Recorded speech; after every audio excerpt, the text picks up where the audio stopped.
Welcome to OK Computer. I am Dan Nathan. I am joined, I think as always, can I say this right now, Deirdre? As always, by Deirdre Bosa. She is the illustrious host of CNBC's Tech Check. Welcome.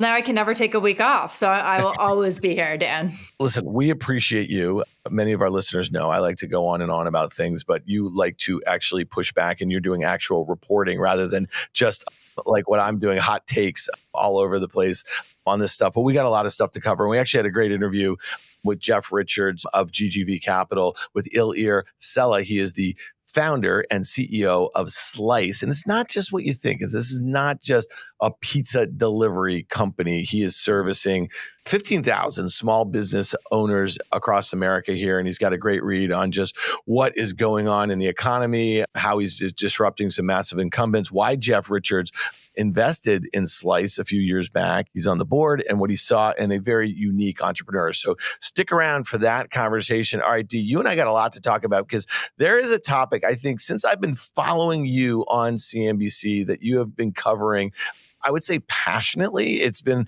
this kind of cloud story as it related to not just Amazon and AWS and the powerhouse that they have there, but really as Google, as Microsoft, even names like Oracle and IBM have been challenging here. And all of a sudden, this week, we have some concerns about Q1 and possibly for the balance of the year of the growth rates there. I want to dig in a little bit with you because this is something I know that you've been tracking in Q4. We saw meaningful deceleration in some of these numbers, specifically at Amazon. And we know that Amazon really services a lot of small and medium businesses. And we know that there's been a lot of cuts there in the back half of last year. So talk to me a little bit about it because here's an analyst, Brent Thrill, over at Jefferies, who's cutting numbers into the prints. I know that most of these guys are going to be reporting over the next couple of weeks. Just give me your thoughts on this a little bit, because this is not news to you. This is something that you've been tracking, but I actually think it's probably some of the most important data points that we might get out of Q1 earnings. Absolutely. And let me just say why I like to track AWS so much and the hyperscalers as a whole, which is AWS, Microsoft Azure, and Google Cloud, because there's been so many SaaS software cloud companies over the last few years. Sometimes you don't, or our audience doesn't necessarily know what PagerDuty does from a Twilio, from a Datadog, et cetera, et cetera, et cetera. So when you look at these big three, that we call them hyperscalers, right? Because they're the biggest cloud players, you see what their numbers look like. That can give you a good broader idea of enterprise spending as a whole. So beyond the software and SaaS names, but any company basically in the world is moving to the cloud. So when their numbers decline, that tells you something about the economy. And that's why these numbers became especially important about a year ago, right? When we started to enter the softer economic backdrop. Amazon is an interesting one in particular because AWS is really the profit engine of this previously highly unprofitable company, right? Like, Dan, you know this better than anyone. E-commerce is not a great business for Amazon. It's reached a huge amount of people and huge scale. And we love Prime. We love our 2-day, 1-day deliveries. But its cloud business is really the reason why it's able to operate this and go into new areas like advertising and streaming, et cetera, et cetera, et cetera. So over the last year, I feel like the most important chart that I've looked at are these AWS numbers. And you see them tick lower as a whole over the last maybe 12, 18 months, fall off a cliff. And this is, to me, it signifies how much companies, doesn't matter what sector, banking, consumer durables, et cetera, how much they're spending in terms of the cloud. So when Brent Thill especially comes out and he says, hold on a second, this is cause for concern. This is why Amazon is underperforming. He has been such a staunch bull for so long. It's like finally, or not finally, I think a lot of smart people have already seen this, Brent included. Brent is very smart and he comes on Tech Check all the time. But the focus now tells you that Amazon is in a different place. And we've known this than the other mega caps, and it has been underperforming. And of course, it's underperforming Meta. I mean, it's PE ratio is so much higher than any of the other mega caps also. So to your point on some of the stuff, it's interesting. The stock market, I think at least investors got the memo a while ago. when you started reporting on the deceleration, right? And I think that this is a business that was growing 30% plus a year and was getting really big, right? And so when you talk about what it does for Amazon, their ability to offer free same day shipping, free returns, all that sort of stuff. And we know that a lot of that stuff is changing in Prime. It seems like we're getting new updates about that they're starting to charge for returns. And they pushed out from same day to 1 day, now 2 day, they're back to that, right? And so when you have this engine of growth for them and you have just such slim margins on that retail business, and the stock is down almost 50% from its all-time highs in mid 2021, and it's only up about 22% from its recent lows, right? And so those were multi-year lows. And interestingly enough, when it was trading near $80 D at the end of last year, early this year, that was very near its March 2020 pandemic lows. And there weren't too many mega cap stocks that have done that. And when you think about the NASDAQ, at least the NASDAQ 100, that's up nearly 19% of the year, that relative performance to me stands out. And I just want to give 2 cents on what Brent is saying in his note this morning. And he's talking about the majority of Amazon's operating income is coming from AWS, right? So he's going to need to see a stabilization of this. And so he's projecting currently 12% lower than they were in February of 2022. That's AWS growth. It makes sense to you and me because we saw the pull forward during the pandemic, right? So you had work from home, you had school from home, you had everything from home here. And a lot of businesses accelerated their plans to move to these hyperscalers. And now you're seeing deceleration. It has a lot to do with just look at all the tens of thousands of job cuts we've seen at the large mega cap tech companies, but then across all of these startups, these private companies that have been relying on these hyperscalers to actually grow over the last few years. I would add one more thing, that it's not just the softer macroeconomic backdrop and companies as a whole spending potentially less in the cloud, because remember, it's consumption based. So it's easy to turn on and turn off. And that's why these numbers matter so much. But it's competition too. This is an Amazon specific problem. I think there was a Morgan Stanley note from a few weeks ago that said that maybe 5 years from now or something, Microsoft Azure's cloud business is going to be bigger than that of Amazon's. So this isn't just the law of large numbers. Of course, Amazon's is the biggest right now, but Microsoft, which is so enterprise focused, they're winning new business, I think, faster and better than Amazon is. And that's really an existential question for the company as a whole because of the importance of AWS in the grand ecosystem. You and I have been talking about it on the pod over the last few months or so. The deal that Microsoft did with OpenAI, right, for ChatGPT, and it really was about growing Azure and obviously some of the other business lines. But think about it, when they initially invested $1 billion, part of that was like credits for their cloud, right? And then when they just invested 10 billion, so they're kind of in the catbird seat. And there was an interesting article in the Information a few days ago, AI developers stymied by server shortage at AWS, Microsoft, and Google. And so it's all of these companies, whether they be large publicly traded companies or all of these other recently funded companies that are looking to build these large language models and just build in and around also what OpenAI has created. And this could be an interesting push-pull, right? When you see a lot of big incumbents, it's not just tech companies that are using these hyperscalers, right? It's across almost every industry. So it'll be interesting to see what this kind of AI race, does it pick up some of the slack? But right now, what this article from the Information is suggesting is that they're really capacity constrained right now too.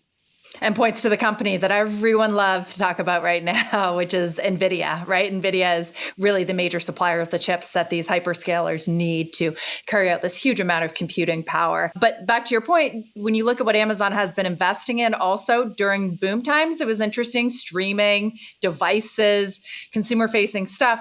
Microsoft has been investing in OpenAI and putting generative AI into office tools. So they've been positioning themselves and they've been focused on the enterprise with this AI drive versus an Amazon. So let me ask you this. This is playing a little fast money, all right? So you're going to take your tech check hat off and you're going to get in your fast money seat here. It's funny, since last, I want to say summer, right? We had Meta, every time they reported, gapping down, cutting numbers, right? Like huge gaps. And we saw that from Netflix and we saw it from a bunch of other SaaS names, some of the ones that you actually just mentioned, the data dogs and cloud security guys and this and that, whatever. And then it's sooner or later, they stopped gapping lower, right? They started working higher. And there's no shortage of stocks that after a month or two this year that we track closely, they were up 30, 40, 50%. You just mentioned NVIDIA. NVIDIA is up 85% on the year. So think about this. So I wonder, as we get through Q1 here, okay, and we start thinking about, okay, what does the economy look like for the back half of this year? Are we going to have a recession at some point? Is some of the, just all of these hikes that we've seen, nearly 500 basis points in Fed funds rate, is it finally going to work itself through the economy here, and we're going to have a recession? And I wonder, are there a couple big gaps lower after we've stemmed the tide, you know what I mean, a little bit? Are there some big problems lurking in some of these big tech names? You saw that headline yesterday from IDC about PC shipments at Apple down 40% year over year. Think about that. Now, granted, PCs were 7% of Apple's total sales in their December quarter. So it's not like a huge thing that moves the needle. But if you were to see, let's say, Macs, or iPads, or iPhones that make up 65% of their revenues, right? Let's say they're down just, I don't know, high single digits, like a few percent more than what the street's expecting. Is there like some big problems in big tech coming this quarter? That's such a tough question because you have to figure, what does the market value? Do they value profitability? Meta has found religion in efficiency and cost cutting. Do they value growth? Because a lot of these companies, and you mentioned Apple, supposed to be negative revenue growth this year, right? Or do they value that fortress balance sheet, which we've talked about in the last few months, and that these big tech companies are seen as safest because they have humongous cash piles and good margins. And even if it's declining, it's better than the rest of the tech sphere, and they're going to hold up better. So to answer your question, I don't know. And when you get into, I guess what's happened recently too is the prospect of pausing interest rate hikes or potentially cuts has helped the whole tech valuations. But does that last? Just a little bit. It's funny, Deirdre, though. It's basically, I think, moved more money into the mega cap names over the last, call it, month or so, and really since SVB, which we've talked a little bit, for all the reasons that you just mentioned there. But to Apple, you just said it. It's like expected flat earnings and sales growth for fiscal 2023, and it's trading at 27 times, right? And so when you think about that, and here's a company that has bought, last quarter, they bought $25 billion worth of stock. That's what they returned to shareholders between dividends and buybacks. And you think about, there was a time where they could borrow at nothing and they could buy their stock back, and they were growing, even if they were growing mid to high single digits, what that did for their EPS growth. That's a really different environment right now. Especially if you're expecting a slower growth environment, maybe some margin pressure, maybe inflation starts to tick up. And I just think it's really important. Like right now, this company has $165 billion in cash, and I know they generate a lot of cash each quarter, but they have $111 billion in debt. And so it'll be interesting to see if they can keep the pace up of the buybacks. Again, I just bring it up because growth has slowed. If it's worse than expected, and we haven't even talked about what the situation in China could be for a company like Apple, especially given just the competitive nature that we are having right now on multiple fronts from a technology standpoint with China. I just don't know how Apple is going to be immune to any sorts of issues. We're going tit for tat with advanced chip sales and all this sort of stuff back and forth. And sooner or later, this is going to actually have to hurt at least consumer demand in China for Apple's products, in my opinion. Yeah. Also, you have to see, I would maybe say that we've already seen this bifurcation in big tech. It's not all equal. We still call it group, FANG Plus, et cetera, et cetera. But going back to where we started this conversation, you're seeing that Amazon has this mix of not great earnings or revenue growth, squeeze margins, and it doesn't have that huge cash pile that Apple still has a big one, but it's valuation is so much higher than anything else because of its profitability. So that's a possibility. I do think that Apple and the consumption story in China, I don't know that we've seen the huge reopening play that people were expecting.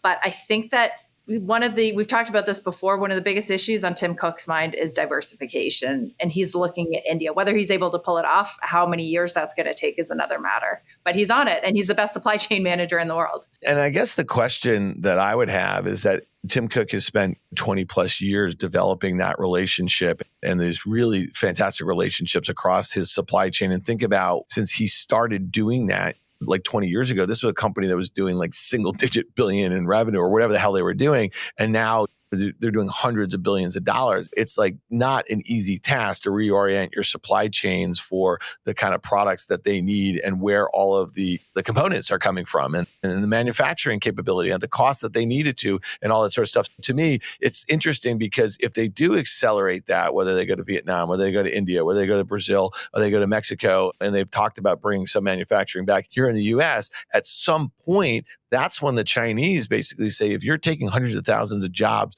from us, right, there's going to be a repercussion as it relates to consumer demand. And when you think of Apple, at least in smartphones, they're not one or two or three in market share. There's local carriers there. And as well as they use the super apps there. You know what I mean? So to me, what might be really aspirational from a consumer product standpoint right now or over the last few years for an iPhone or something like that might not be the case if, I guess, our tit for tat, our little economic war gets a bit hotter with China over the next few years. I actually disagree with that. I think that Apple is in such a unique position in China. It's only been gaining market share. Its popularity has only been increasing, and it has this sort of really special place in China that I don't think any other Western company has. And you mentioned it. It's the employment there. It's what happened in Zhengzhou, iPhone City. Chinese can't stomach Apple not doing well, not having the right environment to operate in China. So I think they have more time. I think that Tim Cook is being smart. He's looking to diversify, and he knows that he's got leverage against the Chinese. And even when we've seen these past instances, bilateral tensions flare up, you see a Huawei, right, just get crushed by our controls in the US. Apple, they never did anything against Apple. I think Tesla is a different story. I don't think that they have the kind of capacity and scale that Apple has to continue to operate to not have a sense of urgency. Tim Cook may be urgent, but I think he knows he's benefiting the Chinese economy. Listen, we're going to get to Tesla, trust me. But the one thing I would just say is that over the weekend, you see what's going on, right? Like the Chinese are doing drills as far as a blockade of Taiwan here. And you think of the precedent that was set with the Russian invasion of Ukraine. And I get it. They're not going to pull out of China. They're not going to, there's manufacturing, there's the retail operation, there's a whole host of other things going on there, but it's a pretty nasty precedent that's set. And if you think what happened with the global supply chain as it relates to energy because of the disruption of that invasion of Ukraine by the Russians and how much of natural gas, crude is controlled or flows through there, we're not even talking about grain and all that stuff. Just think of the inflationary impact that had last year, what it would do if there was really some hiccup with chips, especially at a time where there is a glut, so maybe that's good, right? We heard from Samsung and we heard from Taiwan Semi what they're talking about as it relates to cutting some production. But to me, I just feel like that could look like a sideshow, what happened last year as it relates to energy if we have this issue with chips. I'm half Taiwanese, Dan. So that to me is a scarier thought than anything. Some kind of conflict coming to a head between the mainland and Taiwan. But I think what you mentioned is a really important part. One of the biggest reasons that investors love Apple is Tim Cook's control over the supply chain. Think about how much they rely on China. That is a big blind spot, right? They can't control if things escalate. What I was saying is if they don't, and I don't believe they will, but who knows, like you said, this can be extremely unexpected. And look at what happened between Russia and Ukraine. Didn't Buffett as well say that part of the reason he sold out of his TSMC stake was because he was worried about those geopolitical tensions? Yeah, and that was pretty quick too. Here's one name, and when we're talking about potential kind of tape bombs, this is Alphabet. And you and I had spoken about this a couple times. It had a big run up, all mega cap tech did in January. I think at some point it was up about 20%. And then once the kind of chat GPT rollout happened, the stock sold off really hard. I think it was down nearly 20%. And now it's just kind of run back again. I find this one really interesting because if you think of some of the headwinds that we know about advertising having nothing to do with ChatGPT and what Bing is going to do, we know that's a way out, right? Like as far as, so I look at this one and I say to myself, okay, expected revenue growth in the mid to high teens this year with expected earnings growth at 21%. It trades 20 times. It looks really cheap. But of all of the major names, especially relative to growth. But for some reason, like I'm most worried about this one because if there is some sort of deceleration, let's say away from cloud, but to their core business, I think investors might really extrapolate that this is one that you have to be worried about, especially if you're still all in, at least of what Microsoft's perceived leap that they've made with ChatGPT. Do you think, Dan, is part of the reason you think this because maybe there's a sense that Alphabet has become complacent?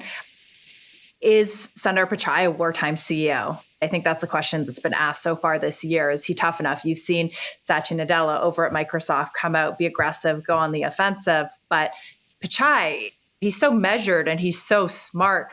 But a lot of investors think that Google should be cutting more, right? And there's so many places that they can't, but they haven't been on that kind of cost drive or efficiency drive that some of the other names have. And maybe they should be because they hired a lot during the pandemic. They have room to cut.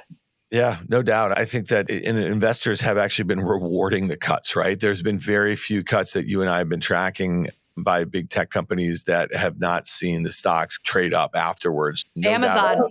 Yeah, that's actually true there too. All right, let's switch gears a little bit to Tesla. There's always a lot of news going on there. I think, interestingly enough, into quarter end, the stock had run up, the excitement about deliveries, and the deliveries in Q1 were disappointing. They were below, I think, street consensus, not by many, 7,000 on a 430,000 sort of number. But they also, since then, instituted their fourth price cut, I think, in so many months, right? If you think about it, Elon Musk was over in Shanghai, is talking about building a megapack gigafactory, which is not related to the cars. They're industrial energy packs.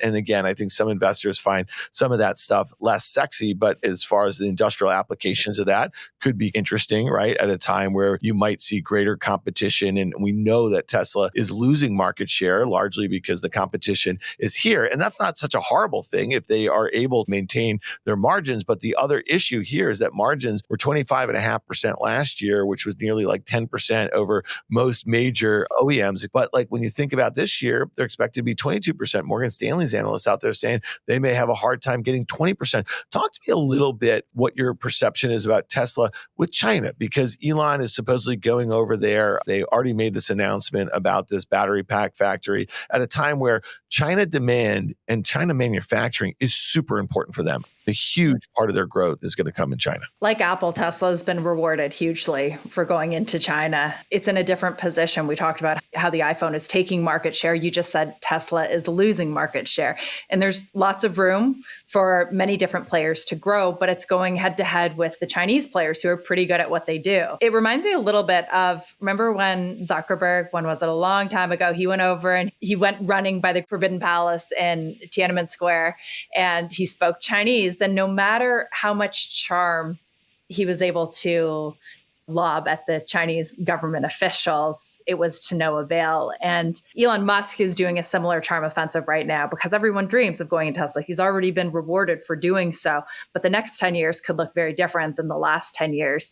Does he have the kind of scale that Apple does? And does he have an iPhone city or a Tesla city? It looks like that's what he's trying to build, which is smart, but will Beijing allow that to happen right now? And I don't know the answer to that, but it's high risk, high reward. At this point, they got to do it, right? When you think about just the competition they already have in China, but you also think about the China, like their focus on moving their consumers toward EVs. It's a lot more aggressive that we see here. And so it just does remain a huge opportunity there. One of the things that I find interesting to your point about Zuckerberg, he just got destroyed. Do you remember that? He like put a Facebook post out about him running in Tiananmen Square. And at the time, he thought he could maybe sweet talk the Communist Party about what their restrictions or their censorship rules might be for his platform to have some sort of voice over there. And when you think about it, going back 20 years to Yahoo and eBay, they've all been shut out.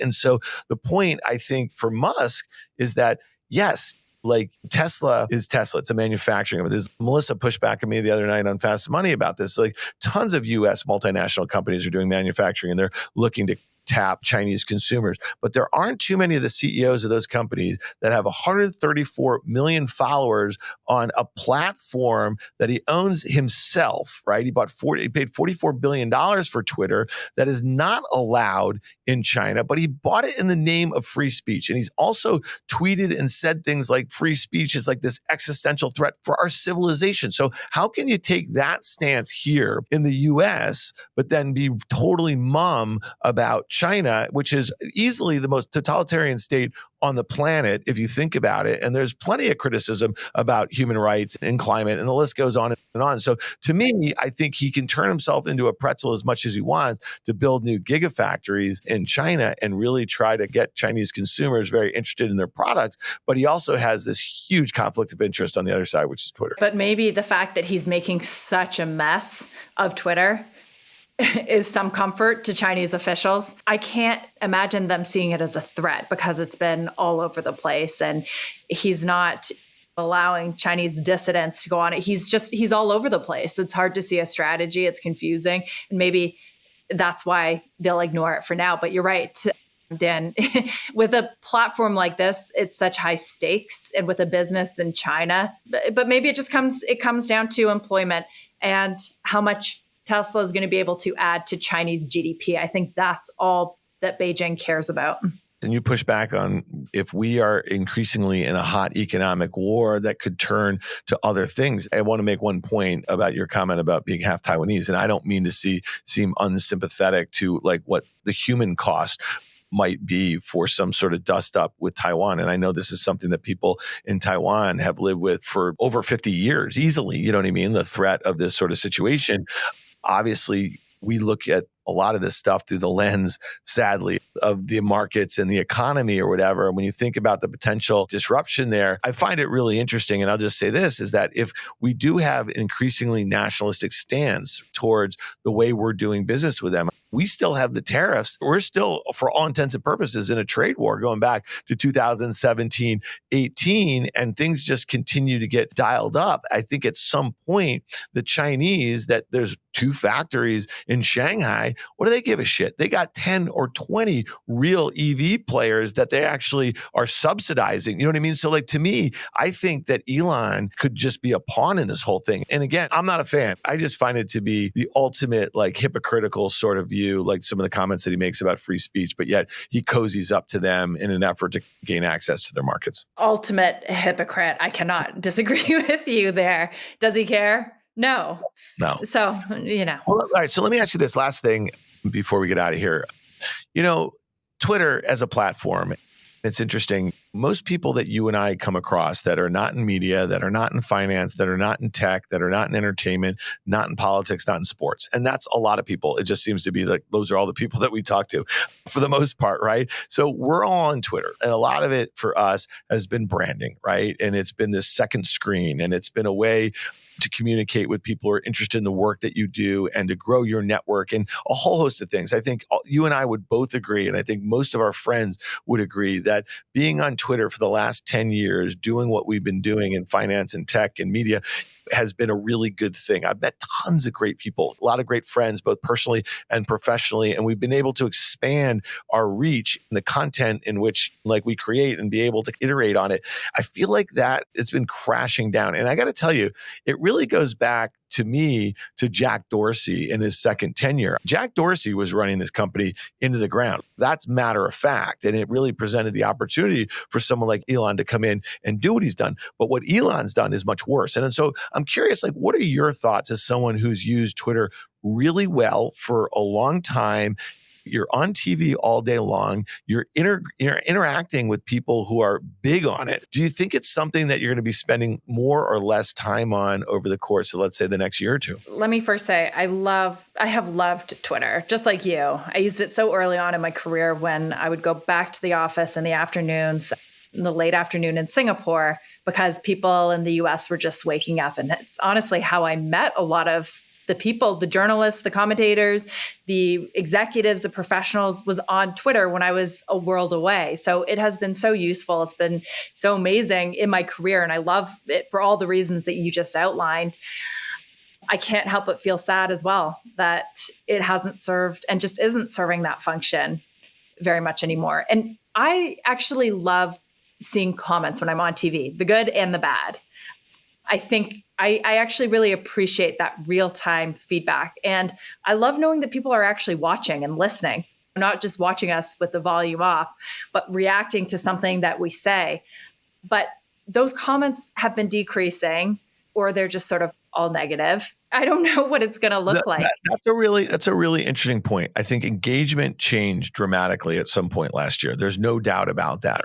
So the engagement with your tweets, your content, that sort of thing, but then also the type of engagement, the sort of things that people were saying, and it makes you much less inclined to share your content, engage with people. I think that's one. And then the other one is really interesting is like this whole thing with Substack, right? So Substack is obviously this fantastic blogging platform. They're like created some sort of community and some engagement features, and they're supposedly going to launch something that looks competitive to Twitter. And Elon and team, they suppress it. And over the weekend, supposedly you couldn't even go to a search box in Twitter. If you put Substack in, it would take you to something else. So they were suppressing tweets with links, that sort of thing. And I just think that sort of punitive nature is really interesting to me, because one of the things before Jack left, he wanted to open source the whole thing, right? He wanted to make it more like a protocol rather than a company or a platform, which really speaks to probably, and again, I don't want to go down the Web3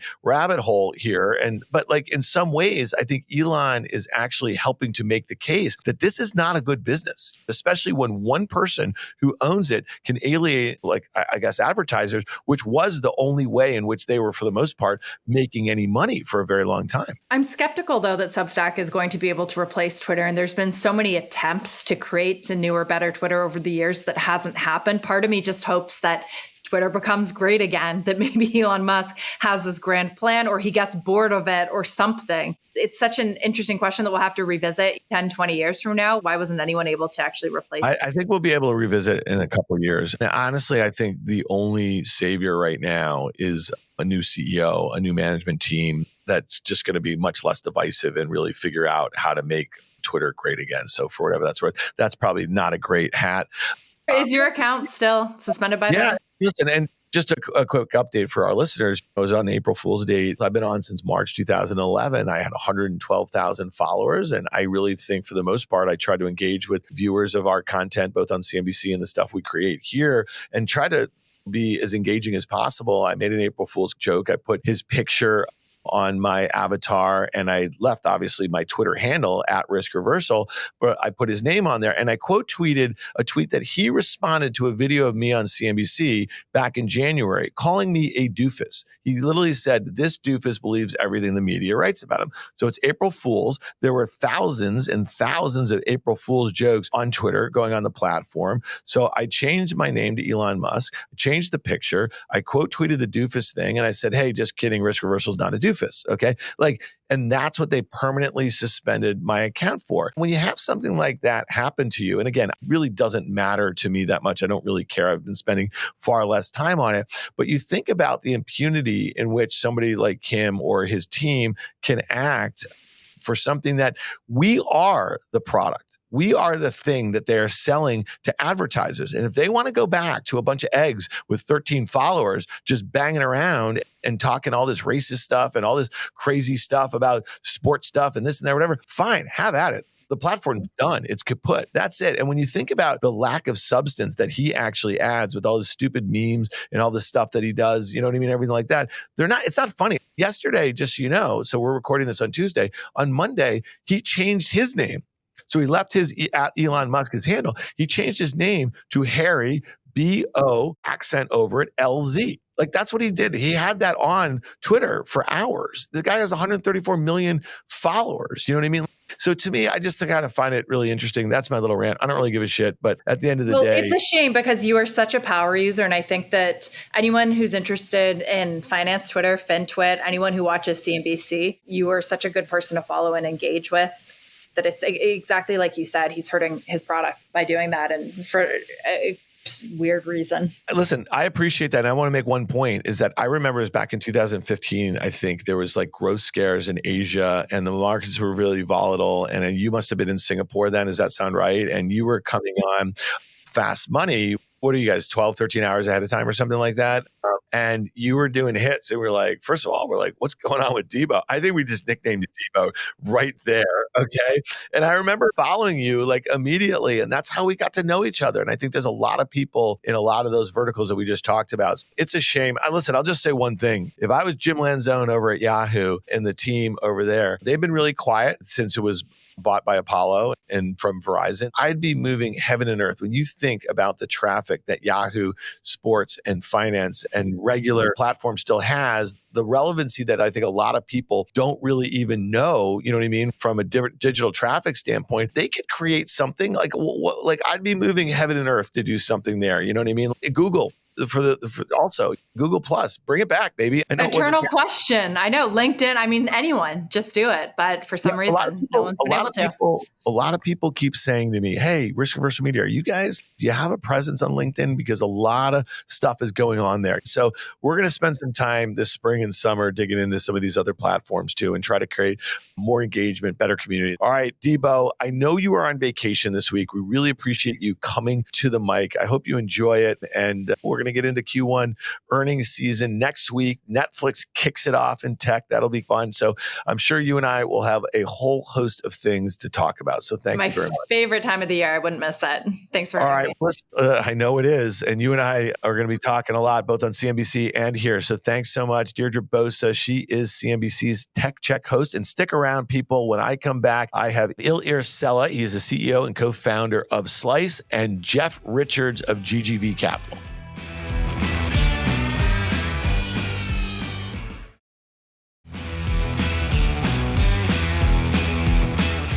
Welcome back to OK Computer. I am Dan Nathan. I am joined by Jeff Richards. He is the managing partner over at GGV Capital. Our listeners know Jeff pretty well. Jeff, welcome back. Thanks for having me. All right. And we also have somebody that I know through you. I met first, I think, over the Twitter, and I obviously use his product and really enjoy it. Ilir Sela, the CEO and founder of Slice. Welcome to OK Computer, bud. Thank you so much for having me. All right. Listen. So you and I, we met over the internet, then we met in the barber's chair, then we spent a really fun night at Madison Square Garden watching the Rangers a few weeks ago. We happened to meet some Ranger greats, Mark Messier, Stephane Matteau, Mike Richter. That was pretty cool, right? So it was interesting. I got to know you a little bit as a diehard New York sports fan. Where did that come from? Because you grew up here as a kid and you got into all these sports, and you also had a little love for pizza. And I'd love to hear about that too. Yeah, look, I immigrated to New York when I was 10 years old. Fast forward a couple of years to 1994, which was the magic summer in New York City for sports. The Yankees were just, Derek Jeter's rookie year, both the Knicks and the Rangers in the finals. And so as you can imagine, like what a way to get introduced to sports. And just competitively, I have a twin brother, and we have no choice but to be like super competitive with each other. So I think that probably has something to do with it. That is a magical summer. And I got to tell you, MSG, they just did this kind of $1 billion renovation, and the pizza in there is absolute crap. Jeff, that must make you feel a bit jealous of your main man here. And I just got to tell you, I told Guy Adami I was jumping on with you right now, and he wanted to see how your game was. He knows that you've had some kind of nicks and scrapes of late, maybe that bum knee or so. He wants to make sure that you're getting out there and working on your J a little bit.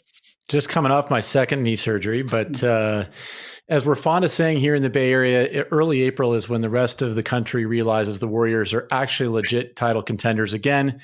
Here we go. It's an exciting time to be a basketball fan here in the Bay Area. Unfortunately, I don't think the Knicks have had the same kind of run that we have the last 10 years, but maybe your time will come someday. That's matter of fact. But you know what's funny? You guys have had this diaspora from Silicon Valley, and I loved it how satisfied you guys all were, all the VCs, all the founders out there when, Steph and crew started going on that run. You guys were just taking as much credit for it as possible. And it was the Oracle, the house that the Oracle built there, you know what I mean? But whatever. Okay. All right, Ilir, let's get to pizza. Okay. You come from a long line of pizza entrepreneurs in a way. And I really want to hear about like how you came about with this idea for Slice. As somebody who grew up in the 80s in America, going down to the local pizza shop was kind of a rite of passage. You know, they always had a couple video games in there, maybe something from the Miss Pac-Man family or something. I know Jeff was a big Frogger guy. For you, how did you get into this business? I'd love to get to the path of where you are today, because it sounds like this business is doing something very different than maybe what a lot of U.S. consumers think about as it relates to the delivery business. You're kind of serving a different market. I come from a family of pizzeria entrepreneurs, small business owners. As you know, as you said, pizza is actually the cornerstone of so many neighborhoods around the country. Every neighborhood in the country has a pizza shop that every consumer can depend on to be there in moments of celebration, moments of defeat. Maybe, the Warriors lost the game or something like that. I think the beauty of these businesses is their independence and authenticity. They're creating different products. They're creating different types of pizzas. We can have those, age-old debates about what's the better pizza. Is it the Chicago deep dish, the New York style? And that's just like awesome. It's American culture. Now, that's the pro. The downside or the challenge that they're facing is that they're independent. They're alone. They're alone in everything that they do. And they're inheriting all these business problems, including my own immediate family members. Just a personal story, my immediate uncle, had a stroke inside our family pizza shop in 2004 because of the stresses that they deal with. They're makers at the core, but they're having to inherit all these business problems and challenges. And so what makes them special is also their inextricables, like their most important challenge. And for Slice, the idea was to unite these independent operators with a platform that brings them technology, marketing, insights, and the economies of scale that larger chains benefit from. Domino's franchisee doesn't have to worry about all the business challenges that an independent shop has to worry about. Now, that gap is ultimately what's going to determine whether America will be full of Domino's locations and pizza will just be homogenous, or whether we can keep our communities colorful and authentic and diverse.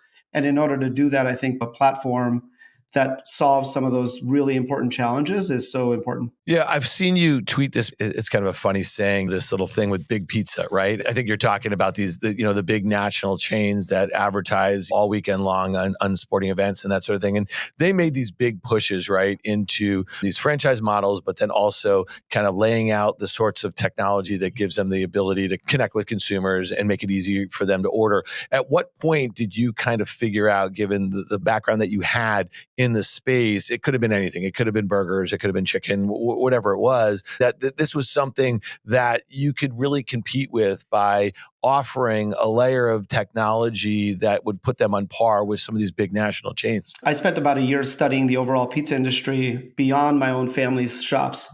Learned that, I'll give you a couple of data points. The pizza industry in the US, about 78,000 locations, collectively manage about $48 billion in revenue, and 75% of those locations are small businesses. So that was the first lesson. The second lesson was that the consumer was fast moving to digital. So in 2010, when I founded the company as a bootstrap business, I knew for a fact that at some point, all of the volume was going to be digital. I didn't know if it was going to be in 2 years or 10 years, but I knew that that was the tailwind. That's where the consumer wanted to go.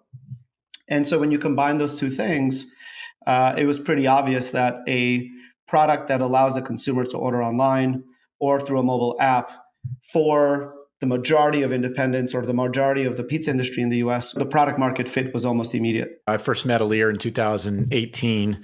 Famously, we met at the Pizza Expo in Las Vegas, which I highly recommend if you haven't been. It combines many elements that we all love: gambling, your favorite nightclubs, and pizza. But the thing that struck us as a firm was, if you wind back the clock, Ilir mentioned so many things in our lives today kicked off in that 08, 010 timeframe, right? The iPhone launches in 08, App Store launches in 09, 010. And all these things that we sort of take for granted today, whatever you do through that phone. When we first met Ilir, Domino's Pizza, if you wind back the clock to 2010, Domino's Pizza was around about a $500 million market cap company. Today, it's $12 billion. They've ridden the digital wave, right? The Domino's store that we all knew and grew up around, where they actually took a call, made the pizza, you went and picked it up, or they delivered it. Today, that's all centralized. It's all digital. Their business in the last decade has gone from no digital to today, I think at Ilir, it's 75, 80% Yes. digital. Mm-hmm. And we said, gosh, what if an entrepreneur like Ilir, who at the time I met him was running about you're doing about 50 million of GMV. Yeah, exactly. 5 million of revenue, 50 million of GMV. What if he could take the entire independent pizza industry and do for it what Domino's has done for its franchisees? The average franchisee at Domino's in that decade went from doing 450,000 a year in sales to now they do 1.3 million per store. What if Ilir could help these local merchants running small businesses, family-run businesses do the same, convert to digital, higher margin, get consumers to order ahead, build loyalty programs? What an awesome business that would be. The challenge as we dug in, and Ilir can tell you more about this, most of the merchants that he serves at that point in time had no technology, no computer, no internet connection, no nothing in the shop. And so he had to find a way to bridge the gap between, I want to make it really easy for people to order pizza over the web and mobile, but where's that order going to go? And so, Ilir, I'll let you take it from there. How did you bridge the gap, and how are you still bridging the gap today? Because I think one of the things that I always tell folks about the SMB tech business, companies that provide technology to small business, it's way harder than selling to large enterprises because you're typically selling to an end customer that has very, very, very little capability to even use the technology you want to provide them with. Even if it makes their business 10 times better, they just don't have the capability to do it. And so he's been bridging that gap now for over a decade, still doing it today. But to his point, that tide, that shift to digital is inevitable, and we're riding it. So Ilir, jump in a little bit with how you guys covered that. I heard this saying at one point, small business owners are creators whose house is consistently on fire. And, try and go and selling something to that person to completely change their entire business. It's a very difficult proposition. So to bridge the gap, I'll be honest, for the first 3 or 4 years as a bootstrap company, the consumer would place an order online. It would come to my telephone, and then I would call the pizza shop because the pizza shop knew how to take orders by phone. And once they were tired of hearing from me, I would say, hey, we have this product that can eliminate my phone calls. And that product can just print all of the orders that we're, generating for you. We did the same thing with a fax machine. So then we had fax machines inside shops. It would print the order until there were too many orders flowing. And then we provided them with what we call a slice OS. And so you just have to do these really messy jobs in order to prove value to the merchant. And then eventually they'll be more open and receptive to the technology that I think is just so critical for them to succeed. That was a good 5 or 6 years. But to Jeff's point, and I know that he's bet on dozens, if not hundreds of companies that have benefited from that very wave that he talked about in the wake of that kind of 08, 09, the convergence of mobile and broadband and social, and just e-commerce really finding its way. You deal with 15,000 local merchants right now. I mean, so you must have built a stack of tech. You've been iterating on it. I'm sure that your ability to get leverage and moving into different geographics, dense cities like where I live in New York is a very different proposition than delivering something in a more rural environment. Talk to us a little bit about the tech that you built. And now, obviously, every small business has access to broadband. They have access to, hardware in their stores, and they're probably using it across all different parts of their business. This is probably one of the easier things they do, and they probably have great motivation to really figure out how to use it. Yeah, and that's a great point. I mean, the products that we focused on first were to build best-in-class consumer products. So I would argue our mobile app for the consumer is the best product to order from a local pizza shop. It is fairly priced. It is a representation of what the shop really wants the consumer to pay for their product. It just works incredibly well. It's got all these modifiers.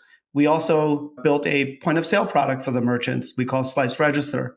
So now you're combining the consumer-facing product with the merchant-facing product in order to have a very streamlined end-to-end experience.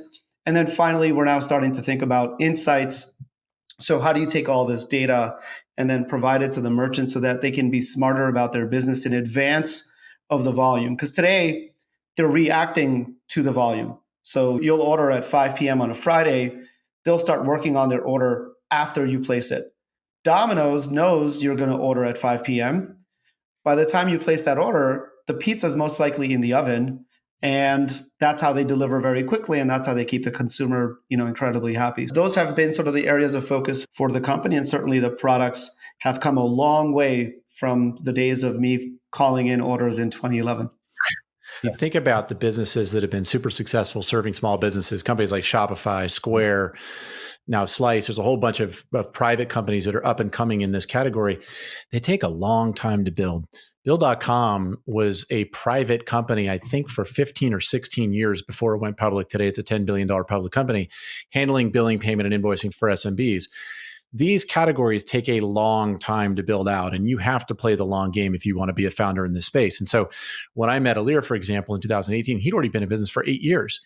How many founders in Silicon Valley have the mentality of, I'm going to go build for 8 years before I raise any real venture capital to build this company? There just aren't that many people that are willing to play the long game. But if you do in SMB, you can build, as we've now seen with those other companies I mentioned, you can build a very large company that has a very distinct moat, because it's hard for others to come in and compete.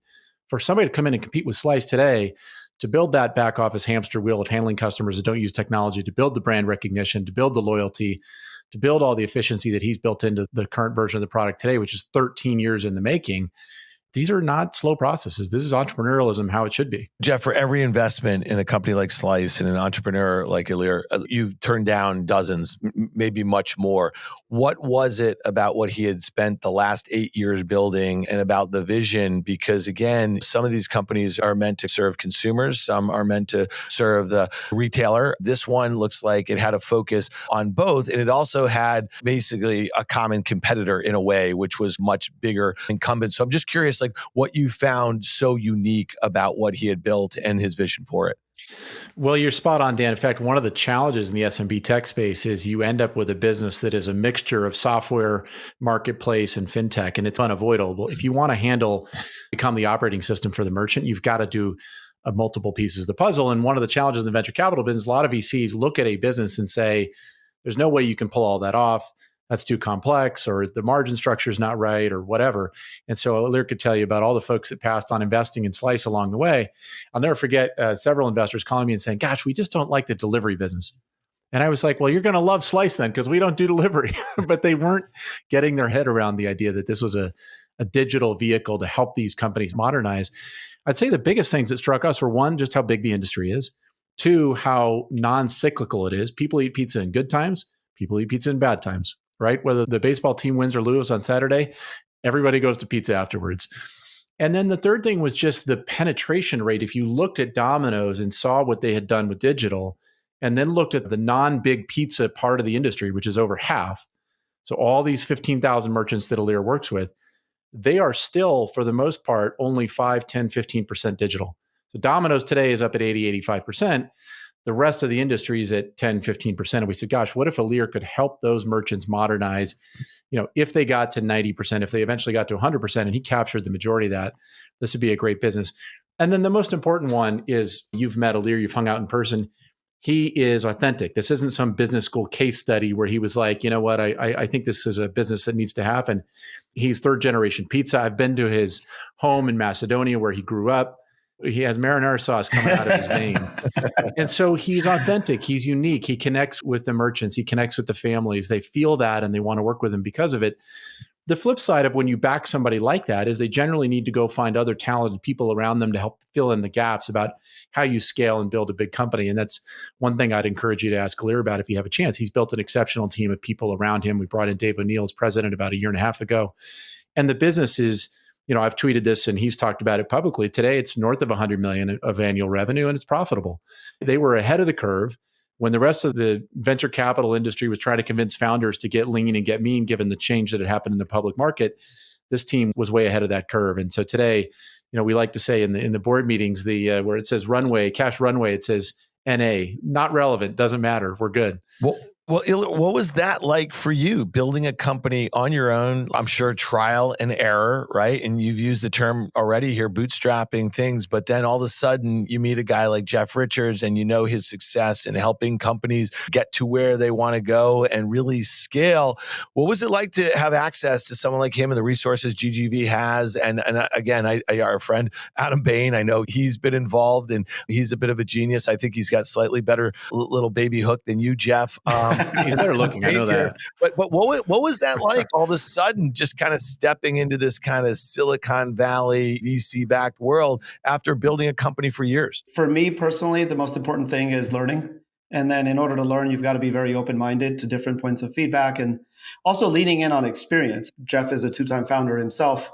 Some of the feedback that he shares with me isn't just about the companies he backs, but also his own personal experience running two different companies. And I would say for me, one of the benefits was that in the early days, the reason I raised capital wasn't for the money.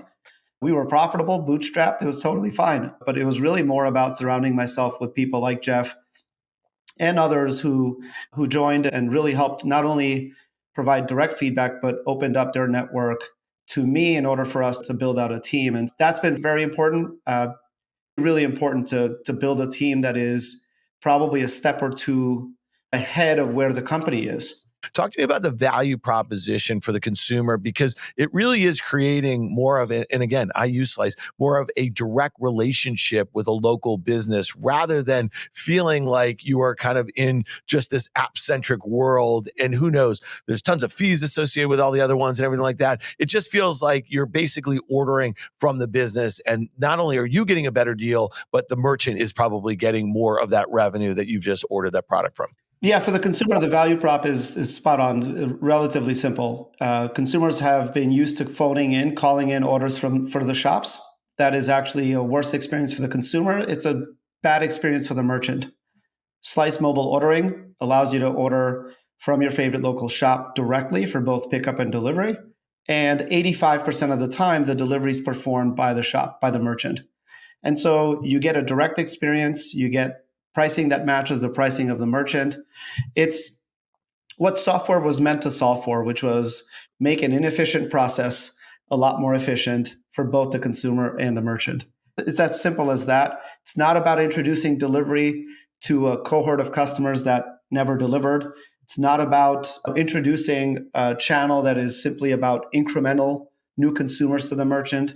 Slice is just replacing old inefficient channels with new mobile ordering experiences that the consumer really wants and asks for you.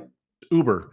I mean, there were taxis running around New York and San Francisco and LA prior to Uber, but what did they do? They made it super easy to order, to manage that process. Same thing with DoorDash. Food delivery has been around forever. They made it really easy to track and manage. And I think what Ilir is doing is bringing a ton of innovation, not only to make it easier for the consumer. How do we teach a consumer to order ahead, right? On the Super Bowl, the thing that drives pizza merchants crazy is everybody calls at 12 o'clock and says, I'd like 6 large pizzas delivered at 1:30. How do we train that consumer to order the day before, order at 9 a.m.? We all know Halloween. What are the other big holidays? Jump in here, Ilir. Help me out. There's a bunch of big holidays where we know. Good Friday, yeah. Good Friday. We know that those are big holidays. How do we adjust that order behavior? But also, think about subtle things. It increases AOV for the merchant, right? When you call Lou's Pizza and say, Lou's Pizza, this is Lou, and it's a Friday night, Lou's stressed. He's trying to manage a business. He's trying to make sure his kids showed up for work. He's got people in the shop. He's got people he's trying to serve who are delivery drivers. And so how do we make that experience better for the consumer? Instead of having to call, they pick out their pizza, they pick out their salad, they add in a soda, they add in dessert. Yeah. You're increasing AOV for the merchant. You're increasing the profitability of their business for them, which is, theoretically over time, back to Ilir's point about the transition here being inevitable, this should happen. I would argue the only reason that our 15,000 merchants, and by the way, when we get all 15,000 merchants processing 100% of their volume on Slice, we will be bigger than Domino's Pizza. So let's just point that out. But they would love to have 100% of their volume on Slice today. So you ask the question, why don't they? A lot of it has to do with all that inertia we talked about earlier. It's hard as a small business owner to use technology, right? I don't have a chief technology officer. I don't have some sort of internal IT program to develop and buy the latest software and hardware. And so being patient, working with them, doing the things that make a difference for them over time, and then launching additive products that add value to them as a merchant. One thing that Slice has been doing recently is delivering goods, so pizza boxes to merchants. How do I help them get the same kind of group buying benefit that they would get as a Domino's franchisee, but not have to deliver crappy, big pizza? Still deliver that authentic local pizza that they want to deliver, but give them all the technology, supply chain advantages that those bigger merchants have. We mentioned some of these big delivery companies, and I'm looking at like a DoorDash, and they're going to expect it to do $8 billion in revenue this year, but lose over $800 million in revenue. And so this is a company that has gross margins just below 50%, maybe 46 or so percent, and they're not expected to be profitable on a GAAP basis for another couple years. And when you think about this company in in market cap terms, the public markets are treating it is like, okay, it's down a lot from its post IPO highs, but it still has a $24 billion market cap, right? And so I think one of the big kind of pillars of the bear case is that the unit economics don't work for these companies, right? And we've seen that. It's also played out, Jeff, as you mentioned, in Uber, and Uber's made this big move into Eats. There was an interesting article in the New York Times on April 9th, okay? It was called $388 in sushi, just a $20 tip. The brutal math of Uber Eats and DoorDash. And I was reading this article and it just highlighted like a couple of the points that I've heard some of my friends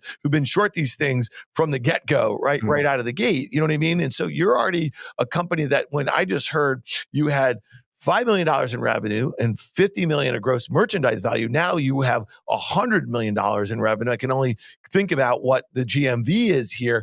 So talk to me a little bit about what you're competing with, because you're basically giving these small, medium-sized businesses the tools where they can make decisions about who they employ, how they employ them, how they pay them, and all the other things that go. These are the things that we've heard from drivers and delivery drivers, in these models for years that are just really unhappy with it. And I don't know why they're still doing it, to be honest with you. I think the world of companies like DoorDash and Uber Eats, these are very complicated problems. They've reached scale. These companies are doing some things really, really well. But in terms of the unit economics, it's challenging because my bigger question is, are some of these other categories that are synonymous with now delivery, whether it's McDonald's or Chipotle, are these categories really meant to be delivered? Because pizza is very, very different. The margins of a pizza shop have assumed delivery in the pricing, right? When a pizzeria sets a price of a large cheese pizza at $17, delivery is assumed in that price because pizza has been delivered for decades. Now, when sushi is priced, delivery traditionally has never been assumed in that retail price. And now it's got to be incremental to it. And so when you start trying to deliver things that have traditionally not been priced for delivery, and you start introducing that type of model, the question is one of like consumer frequency and ability to then stomach some of those fees. And that's where the unit economics, I think, start breaking down. I don't know if a consumer wants to pay $30 for 2 cheeseburgers at McDonald's, but I mean, there's no other option because you have now 3 parties that need to be paid. You've got DoorDash that has to get paid. You have the driver that has to get paid. You have McDonald's that has to get paid. And you have one person paying, the consumer. Too many mouths to feed, I guess, is a good way to put it. It's such an interesting question, Dan, because if you look at the growth, I mean, first of all, the CEOs of these companies are phenomenal. Tony's one of the best founding CEOs I've ever met. Dara, obviously, at Uber, was brought in to run that business. Demand is not the problem, right? I mean, DoorDash in 2022 did $6.6 billion in revenue, up from $900 million in 2019. So clearly there is consumer demand. But as you point out, if I take the variable components that are involved here, I've got the price of the product that has to be delivered, which in some cases they mark up. I've got the labor cost. I've got to pay the driver. And then there's the tip portion, which I read the same article you did. I think one of the challenges you have is when I go to a great restaurant and my meal is $300, it's a phenomenal, once a quarter type meal, and it's $300. A $60 tip on top of that feels appropriate because I had a great experience. It was a special night. It meant a lot. We celebrated a graduation or a birthday or whatever. I don't know that consumers feel like they get the same experience when food comes to their door. And so I don't think they mentally think, oh gosh, that's worth 20% of the order value just to have somebody drop it off at my door. Unfortunately, the folks who get shortchanged in that exercise are the drivers, because at the end of the day, there's some level that a consumer is willing to pay to have that food delivered. The operator, whether it's Instacart or DoorDash, can't just keep increasing that exponentially. During COVID, we had a unique environment where you couldn't go out. So guess what? That price elasticity for the consumer who may have said, gosh, I'm not willing to pay more than $50 to have food delivered, it went to $80 because they couldn't do anything else. Well, now I think with inflation and the economy and everything else that's happening, you're seeing that come back down. So it'll be interesting to see how they do. One of the things that's interesting about Ilir's business is he empowers the merchant to do pickup. So I can do pickup at the restaurant if I don't want to pay a delivery fee. They can set their own pricing for delivery and keep the margin that is in some cases being taken by those third-party delivery sites if they want to create their own delivery service, which, by the way, as Ilir mentioned, family-owned pizzerias have been doing for decades, right? Cousin Sal does, the morning delivery. Aunt Jenny does the evening deliveries. It's been a big part of the business model forever, and it's just baked into it. But at the end of the day, Slice is a technology company, so we're a very high gross margin technology business. The jury is out as to whether you can make a three-sided marketplace work economically. So I think one of those two sides or three sides has to be vertically integrated.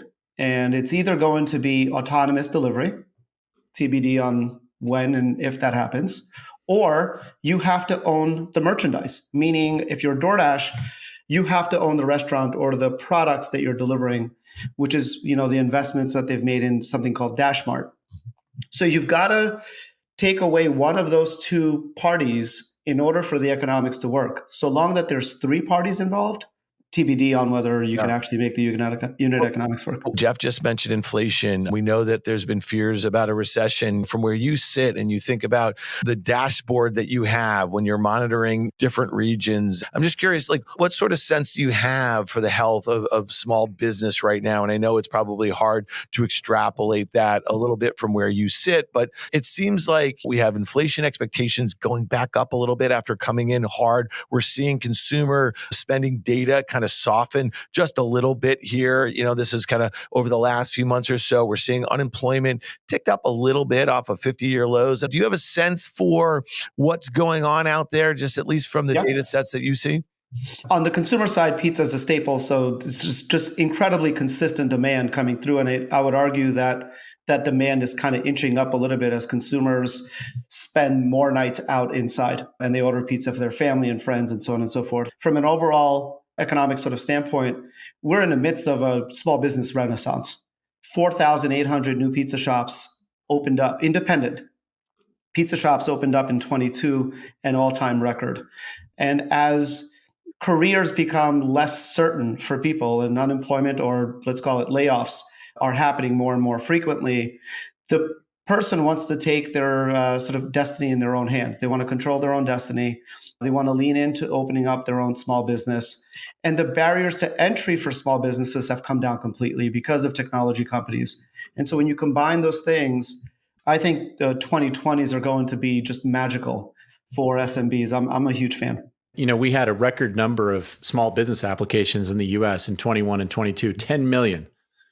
10 million people filed paperwork to start a new business, a new small business in America. And to Ilir's point, it's never been easier to build a website to sell products, never been easier to build a digital front end like Slice provides.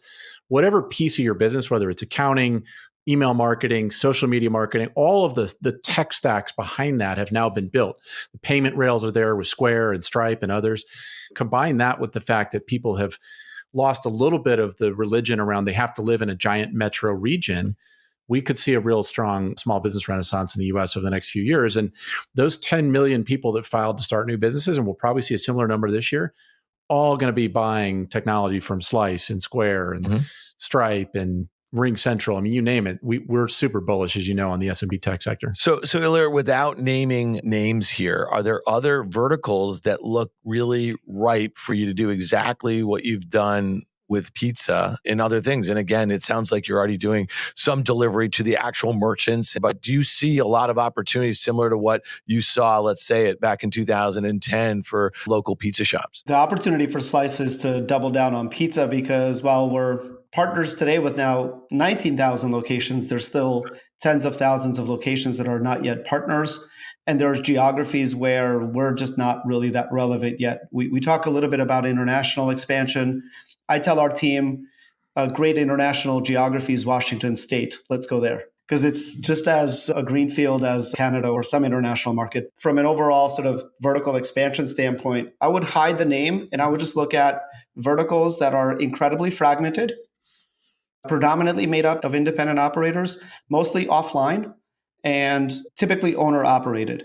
When I look at any category that fits those criteria, I get really excited about this model, which I call a reverse franchise model, where you can bring those economies of scale and services to that long tail. All right, just give us a sense. I mean, how much pizza are you eating in a week? Because if you have onboarded all of thousands yourself probably of these merchants, you got to go in there and do your best Portnoy or whatever, like, and acting like you're probably giving average like 4.5 stars out of 5 on every slice that you try. But and you're a really fit guy too. We spent some time together here. So what's your pizza diet like? So two to three orders a week, 2 to 3 pizzas a week. Wow. But I'm actually going to go on some tour to evangelize how healthy local pizza is relative to chains. It's actually a very solid meal made of great ingredients. The sauce is crushed tomatoes. The cheese is pure. Dude, you don't have to sell me. Cheese. I'm just saying. I probably had 1,000 pizzas in my life here. I got you, man. I'm sold. Jeff, what's your favorite sort of pizza? Because everyone knows that San Francisco has got shit pizza for the most part. I'll tell you, we are a Slice power user family. We probably order once a week. Our average bill, and I know all the metrics on Slice, our average bill is about 3 times the average because we're always ordering for kids and it is others. We found a couple of great local spots here. We live in the East Bay in Pleasanton, and to Ilir's point, it's funny. I've gotten to know the owners. There's one owner of a local restaurant, and they didn't have meatballs. My son likes to get meatballs when we order pizza, and I called one time and said, "Is there any chance you guys can order meatballs to add meatballs to the menu?" The next time we ordered, he threw in 6 meatballs and wrote, "These are for your son." So that's, you're not going to get that from Domino's. You're not going to get that from Papa John's. It's part of what I love about the business. No doubt. I mean, listen, I think I told you this, Ilir. I mean, one of the first places I ever ate in New York City, it was, Jeff, you like this. I was here with my dad and my brother. I have a twin also, Ilir. And we were here for the Big East tournament, and it was probably 1987 or something. And we went to John's Pizza on Bleecker. And I just thought it was 100% the best slice of pizza I had ever. And by the way, they don't sell slices, as you know. The best pizza I'd ever had in my life. And I've been taking my kids there. I still go, almost 40 years later, and I know the guys in there. The shop is almost exactly the same. There's usually lines around the corner to get in there. And I also got to give a shout out to Ruby Rosa because that's one of my all-time faves. You can tell I'm a real thin crust sort of brick oven guy here. I mean, you just named 2 of the best in the world. We don't, just to be clear, we don't have anything that good out here. I know, trust me, because when I go out there, it's usually a late night sort of, drunk slice for me. Not saying that happens too frequently.